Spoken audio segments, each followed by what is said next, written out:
যারা silver cup খেতে চান না তাদের জন্য এই রেসিপি। প্রথমে আমি 4 পিস সিলভার কাপ ওখান থেকে 4 পিস মাছ নিয়েছি।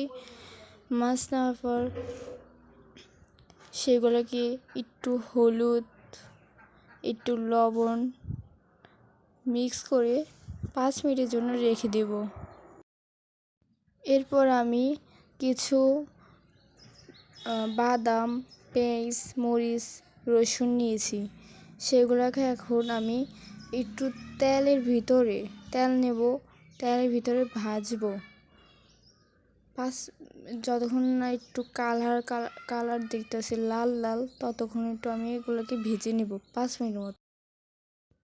ভাজা হয়ে গেছে, একটু দেখতেছি লাল লাল। তারপর একটু উপর দিয়ে পেঁয়াজ দিয়ে দিব, সেগুলো দিয়ে একটু নাড়াচাড়া করে নেব। সাথে একটু রসুন দিয়ে দেব। এরপর সেগুলো ভালো মতন ভাজা হয়ে গেছে দেখতেছি। এরপর এগুলোকে এখন নামিয়ে নেব। আমি এগুলোকে একটা বাটিতে নিয়ে এখন পাটা পোতা সব কিছু রেডি করে নিয়ে এগুলোকে পাটা পোতা এখন বেলবো। ভালো মতন বেলে নেব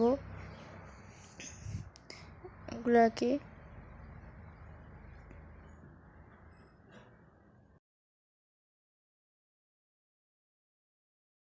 আমার এগুলো বাটা শেষ, অনেক সুন্দরভাবে বেটে নিয়েছি। এরপর তেল নেব, তেলের ভিতরে আমার মাখা সেই মাছগুলোকে ভেজে নেব ভালো মতো। 4টা মাছকে ভেজে নেব ভালো মতো, ওই পিঠ করে যাতে সেগুলো ভালো মতো ভাজলে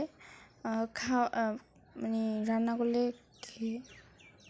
তারপর এগুলো ভাজা হয়ে গেছে, আমি এখন নামিয়ে নিব সবগুলি।